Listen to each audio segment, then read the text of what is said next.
Memang saya mendapatkan informasi bahwa ada upaya untuk menghalang-halangi, mengintimidasi, bahkan membuat cerita-cerita di luar yang dilakukan untuk memperkuat skenario yang bersangkutan ke banyak orang lah, kepada orang-orang yang dianggap memiliki pengaruh lah, seperti itu.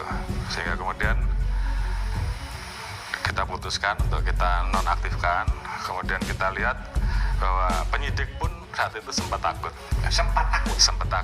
karena ada bahasa-bahasa bahwa mereka semua nanti akan berhadapan dengan yang bersangkutan.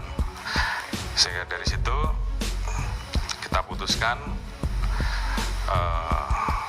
25 orang ya pada saat itu, termasuk yang bersangkutan, untuk kita mutasi demosi dan kita ganti dengan pejabat yang baru. Alhamdulillah, begitu kita ganti, mulai terbuka. Kemudian kejanggalan-kejanggalan yang pada saat itu kita dapat, itu mulai bisa terjawab. Fakta BAP kasus Vina Cirebon, Liga Akbar ungkap skenario cantik dari ayah Eki Ibtu Rudiana, ada sosok lain yang lakukan hal ini.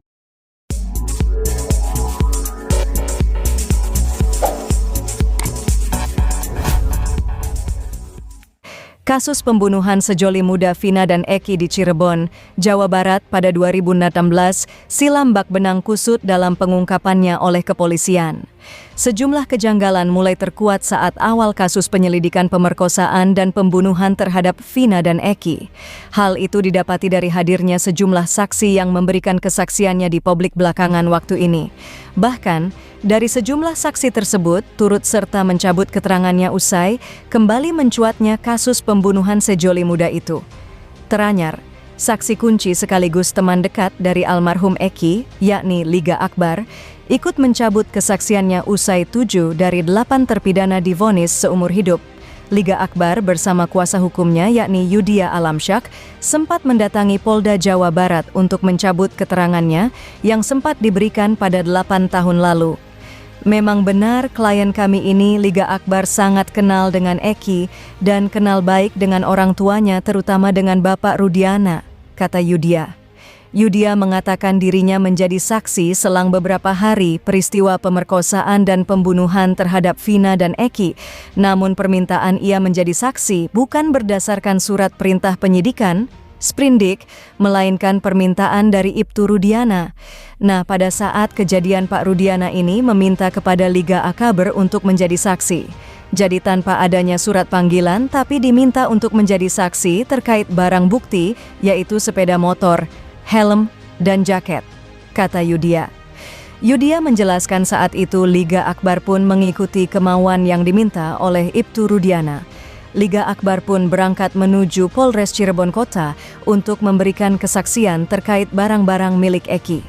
Setibanya di ruang penyidik, Liga Akbar pun diminta mengikuti proses pembuatan berita acara pemeriksaan. Saat itu pula skenario BAP yang telah dirancang Ibtu Rudiana dan penyidik Polres Cirebon Kota digulirkan.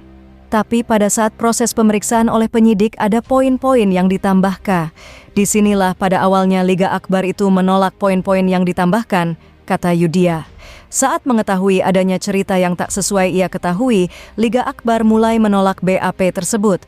Namun tanpa disangka, penyidik yang melakukan pemeriksaan terhadapnya melakukan intervensi dan ancaman dengan tujuan Liga Akbar untuk mengiyakan skenario cerita yang ada.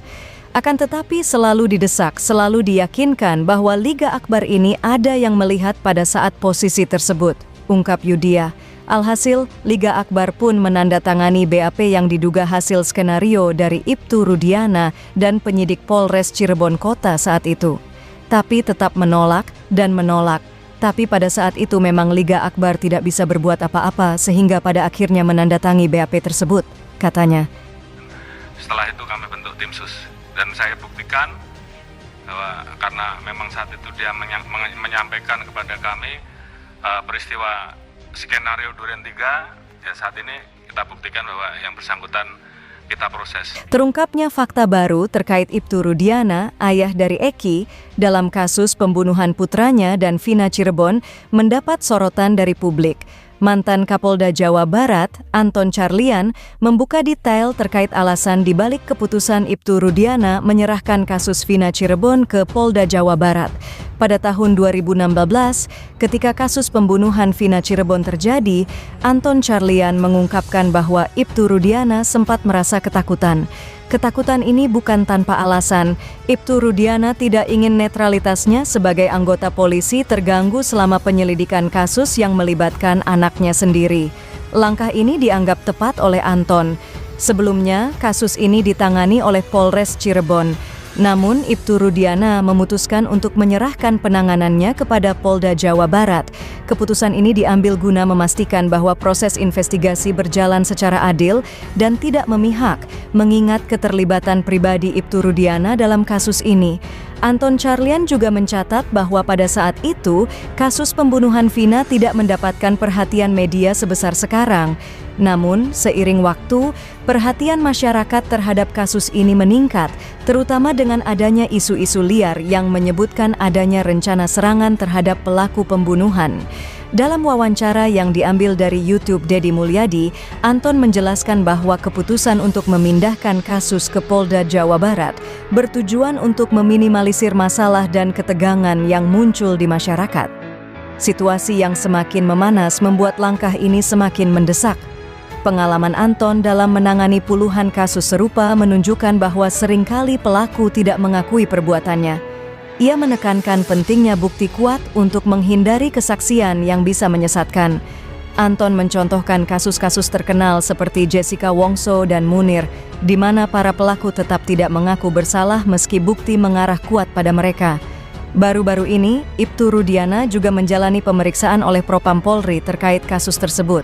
Pemeriksaan dilakukan secara tertutup tanpa diketahui oleh media. Selain itu, Polda Jawa Barat juga memeriksa kembali sejumlah saksi yang totalnya mencapai 71 orang, termasuk Ibtu Rudiana.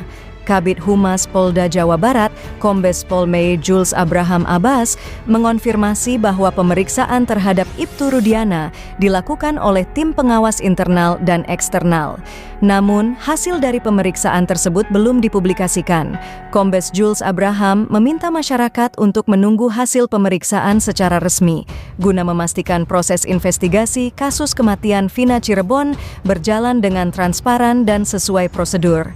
Misteri pengungkapan kasus pembunuhan sejoli muda Vina dan Eki di Cirebon, Jawa Barat pada 2016 silam terus menyita perhatian publik usai banyaknya kejanggalan yang didapat. Halo para monyong-monyong di luar.